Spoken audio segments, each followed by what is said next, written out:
Hello and welcome to Accounts Playable, where we take stock of our latest episode. This is an after show, not a before show, so if you haven't seen the episode, get out of here. Go! And then come back later. We'll still be here. So, we all got a little hot... Oh, excuse me. Do you mind if we... A little footsie. Do you mind if we... Okay, we can just put all our feet together. Yeah. I'm going to bring mine back. That's fine. Thanks so much. Okay. You stretch out. Take as much room as you need. Thought I would. You know, so, we all got a little hot and nasty today with some tasty myconids. Now, I hate spores and have trypophobia, so what do you think about, mushrooms? I thought they were great. Yeah, I thought they were super cute. Little kids. I loved Chris's voice. Mm-hmm. And I guess I did lick one. I don't know if that's illegal or not. So, pro-mushroom. Pro-mushroom, yeah. Nothing about the giant, the holes, so many holes, spores. The spores didn't bother me. I never really got Just clouds of spores, I didn't clouds have any of trouble things. with the spores. Let us talk. It was like an above ground mycelium. Yeah. Ways to communicate.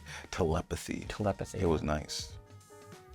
So the idea of something that you can't kill in a way that matters, that can just sort of live anywhere, including, like, say, in your lungs and brain. I for the rest think of your you life. don't like mushrooms. Yeah. I definitely spores. don't. I definitely don't. Okay. I feel like I'm just trying to understand. if this was happening in this plane of existence, I might feel different about it. But considering the things that we've been through in that plane of existence, spores are one of the lowest tier things that I feel like we had to worry about. Yeah. Real world, Mike, not Jim, Mike hates mushrooms. Yeah. No mushrooms for me. Not on food, at least. Not on food. Yeah. No. But, You know. Interesting. Is Jim growing into his role as stage sorcerer supreme? What's going to happen when Dark Magique meets Dark Magic? Is that going to happen? You tell me. I don't know. I think that they would like each other a lot. I mean, Jim is famous for making out with himself in a previous game. So, I think that Jim is starting to realize, he wasn't an adventurer before when Omen found him, this Jim. But I think he's starting to find a taste for it. Taste is a good word. Especially with my next question, I seem to have missed an incredibly horny episode before this one. Is it like written into your character sheet that Jim has to have stuff like crammed into his mouth? Oh, yeah, I think As so. much as possible? Yeah. Yeah, Jim has holes and they're ready, for whatever needs to happen. put that on a t-shirt. Yeah, Jim's holes are ready. Jim's holes are ready. I love it. You know what? Let's get the trypophobia kids in here. Let's go. So we also experienced a little moment with Jafar Dark Magique, where you became an all-powerful Sounds weaver. like, hey, you can wish for whatever you want. I wish to be the genie. But our wishes were illusions, turns out. So But it's better to have loved than lost than to it is. never. Yes, it's better to have been the weaver of weaves and failed than to never have woven. I think Richard Nixon said that. He did. Yeah. Yes. So Goth GF and Pastel GF. Which one is Jim, and which one is Bobby? Oh, definitely pastel. Goth, yeah. Okay. Those are easy. Yeah. Bobby, without even knowing it, is heavily influenced by the Golden Girls.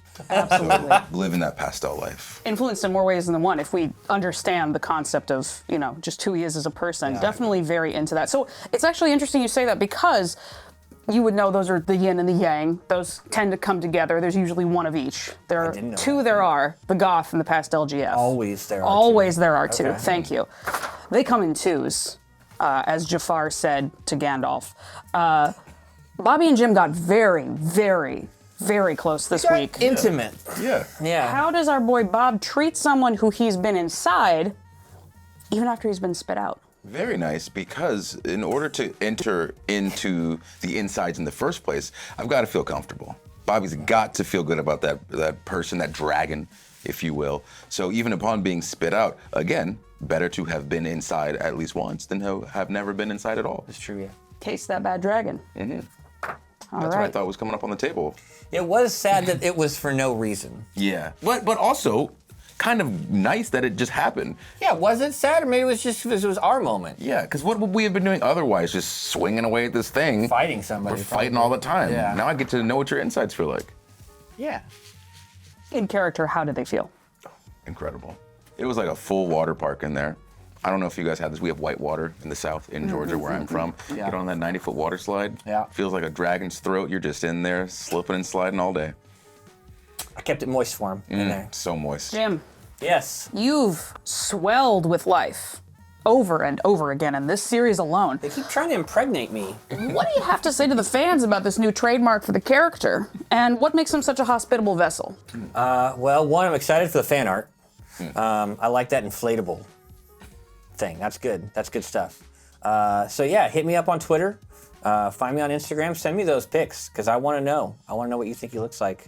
Swollen. Yeah, very Erotically swollen. Is this the most fertile Jim has ever been? It is, yeah. Yeah, I think I've almost had 3 kids already in this week. And yet no cloaca. I don't have a cloaca, no. Yeah, I was disappointed to find out that my dragon had no exit. Yeah. I thought that was like normal. Very strange, because I was ready to get in there. Yeah. No exit dragon. Love You know, an exit. it takes all kinds. If your characters took holy orders, what would their religious name be? Their religious name? Yes. So when a nun or a monk joins an order, Yeah. if their name, say, is Susan, they probably will find a saint or another person to name themselves after. Saint Suzanne. Exactly. Saint Susanna, something like that. You could also take it as if they were ever canonized or written into the history books, you know, something like, see. you know, Ulrich the Unready. I think Jim would want to use his regular name. I think he wants that adoration. I will say that I have a saint's name. Being born Catholic, It's true. They do this weird thing where when you're 16, they give you like, hey, you got to pick a saint name. So Patrick is like one I of my got names. Veronica. Veronica. Yeah. See, the only saint I could think of was Saint Patrick. They didn't give you like a book? I don't like to read. Oh, I forgot. It was either that or Valentine, so I went with Patrick. The only saints I knew. You fucked up. Yeah, Valentine I was the should've gone one. Valentine, was the one. So if you were going to take a saint name, or if Bobby was going to take a saint name, Probably the saint of peace and art, Saint Bob Ross. good choice. Good choice. Yeah. It would just be Saint Robert of Robert. Saint Robert of Of Robert. Robert yeah. the Ross. Yeah, I love it. I love it. or no, because then that's still attached. Maybe Saint Rick Ross. So dropping the Bobby, adopting the Bob Ross, which Yeah. is not Bobby's, and jumping to Rick. I think that's good. Yeah. I think that's good. Yeah. Yeah. He's done a lot for the community. I think we've got something here. Yeah, so let's just move completely off script. What kind of streamer would Bobby be?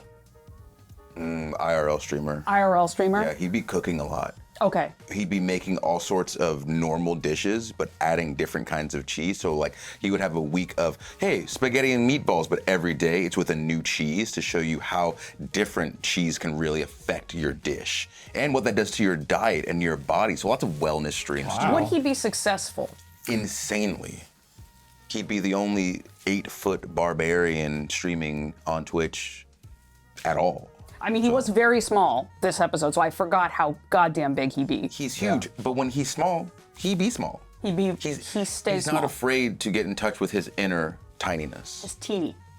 So Bobby also had a really cool called shot moments that absolutely fucking took a shit. I think we can all agree. When was the last time that happened to you in real life, Xavier? How'd you react? Within this last week, definitely. The one big one that sticks out in my mind a lot, I threw up on TV once in a wrestling ring. Not even on purpose for fun? Not on purpose. It was un accidente. Yeah. Yeah. What happened? Did it turn Just into get a hit moment? hard, or? Yeah, so this was, I don't know, maybe 18 years ago, but it still like is in there. Wrestling match, there were 6 of us in the ring. I had been eating chicken and broccoli for like 3 months straight, my only meal. Then that day I said, you know what, I'm gonna eat a little bit different. They had ribs at catering, and I threw down on like 2.5 slabs, and then we went to wrestle. I got hit in the tummy a little bit. Body's all worked up, doing a lot of cardio because we're wrestling, and I got I got hit, and I threw up in my mouth, and I was like, oh no, what am I gonna do with this? And then I made the choice. I said, I can either, when I get hit again, I can either swallow this, which is gonna make me throw up more, or I can let it loose, and it'll live forever. And I let it loose. And Wow. It was a problem. The whole thing, I bet. Yeah. I would consider that a power move. Yeah. Being able to throw up on somebody. Yeah. It felt, and it didn't land on anybody. that's good. I flung my head and threw up. So it was one of those things where All the way up. Yeah. I felt like by taking charge of the event, Yeah. I became empowered. and not the vomit. Did they just keep the cameras rolling? Oh yeah. Nice. Yeah, it was great. You never stop. Never No, stop. not at all. They replayed it, and it was a thing.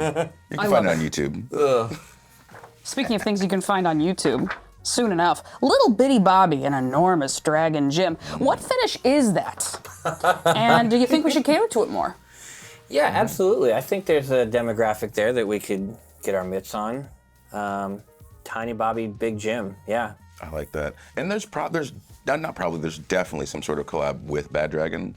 Yeah. So Oh, Yeah. we'll sure. easily. we'll call their people. Give him the license. Yeah, you even have a little Bobby figurine inside of the Bad Dragon because it's clear and you can Oh, see him. yeah. And Oh, he's yeah. so happy to be there. Oh, We can do that, right? Yeah, we can. I'm sure. Well, Laura, get on that. I think that's honestly like a legitimately good idea that we should try to do. We need to make AI dildos, right? If it's that. I feel like we've entered a space here, to coin a term, where I feel like we could finish each other's sentences. I Yeah. feel like we become mentally connected. What if we all end this interview by looking directly into the camera and on the count of 3 saying the exact same word that we will not try again? How about that? Let's do it. Just see what happens. Look into your respective camera on 1, 2, 3. Rectum. That's all the time we've got on Accounts Playable. Thanks for watching, and we'll see you after the next one.